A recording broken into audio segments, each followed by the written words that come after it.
Keeping up with your Amazon seller metrics. This is the number one important thing while owning a seller account on Amazon. If your account gets shut down by Amazon, they will ban your IP address and you will no longer be able to sell on their platform while being in the same household that you live in. The only way to create a new account would be to change households, change your Wi-Fi, change your devices, and find someone else information to use, such as your wife or a friend. Because once you have your personal information in the account, they will no longer allow you to create a second one. Now, there are ways around this, such as creating a VPN, but we do not recommend doing this as it is against policies.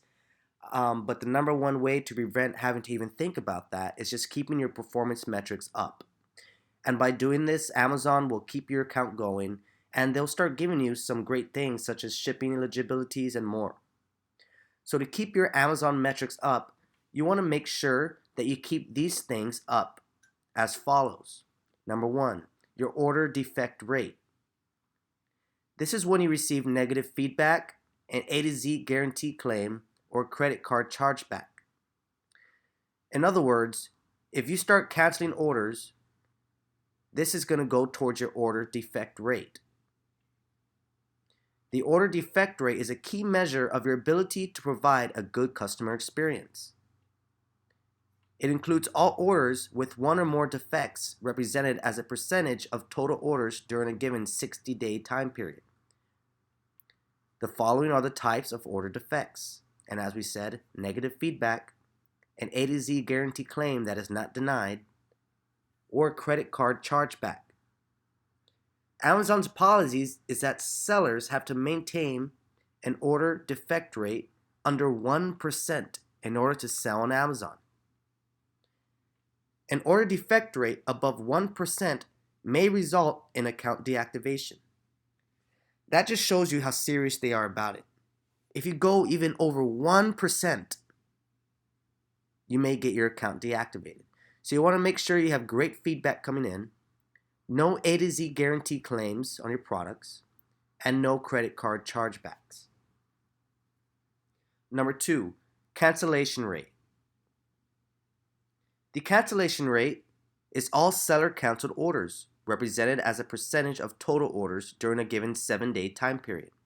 Cancellation rate only applies to seller fulfilled orders. Since you will be drop shipping, this does adhere to you. This metric includes all order cancellations initiated by the seller, with the exception of those requested by the customer using the order cancellation options in their Amazon account. Pending orders that are canceled by the customer directly on Amazon are not included and do not factor in the seller's cancellation rate. Our policy is that sellers maintain a cancellation rate under 2.5% in order to sell on Amazon. A cancellation rate above 2.5 may result in account deactivation. In other words, if you cancel orders, Amazon will gather those orders and make a percentage out of how many you canceled. If you canceled over 2.5% within a given 7-day time frame, then Amazon may deactivate your account. Now, there is a way around this. If your customer wants to cancel the order, then you do not get marked for this.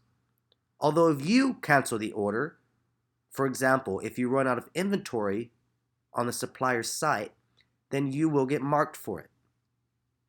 This is why you need to keep up with your inventory on the daily to make sure that you know there is stock for your product so that you don't have to cancel that specific order or orders, because over 2.5% can result in account deactivation. Late shipment rate. The late shipment rate includes all orders with a ship confirmation that is completed after the expected ship date. Late shipment rate is represented as a percentage of total orders over both a 10-day or 30-day period. Late shipment rate only applies in seller fulfilled orders. It is important to confirm the shipment of orders by the expected ship date so that the customers can see the status of their shipped orders online. The following results can occur due to an order with a confirmed late shipment date: increased A to Z guarantee claims, negative feedback, customer contacts, negative customer experience. Our policy is that sellers maintain a late shipment rate under 4% in order to sell on Amazon. A late shipment rate above 4% can result in account deactivation.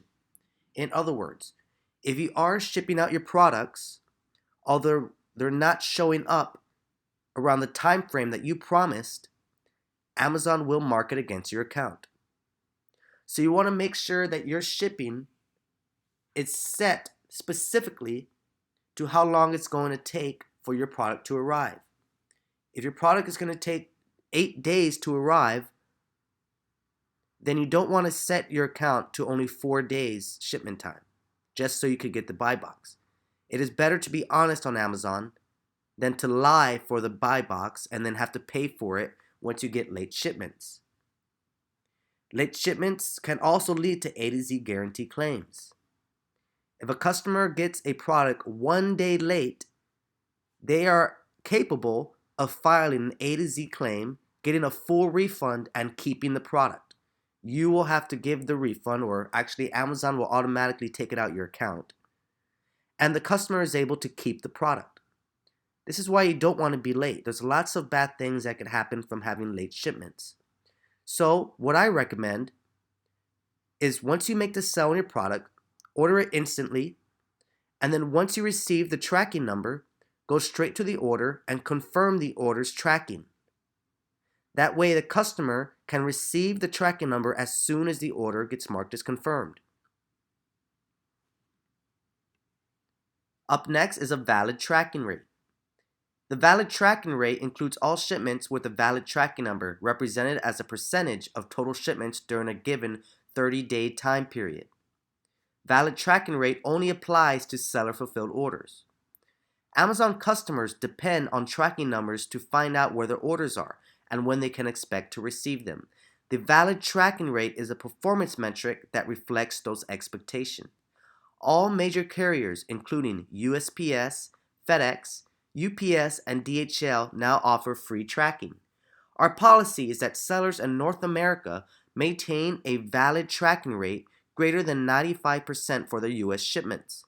A valid tracking rate below 95% in a product category may result in restrictions on your ability to sell non-FBA items within this category.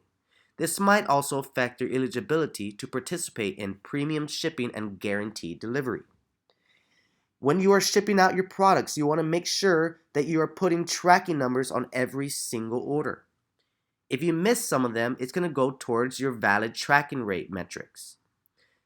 This shows that you did not provide a valid tracking number for this product. Make sure you provide a tracking number for every single order you receive. Once your tracking rate is below 95%, Amazon might restrict you in certain categories or shut your account down. One more thing, never confirm an order without a tracking number. Next, on-time delivery rate. The on-time delivery rate includes all shipments delivered by their estimated delivery date, represented as a percentage of total tracked shipments. On-time delivery rate only applies to seller-fulfilled orders. We consider on-time delivery rate performance when determining which transit times you are eligible to set, which may enable you to promise faster delivery times and improve your conversion.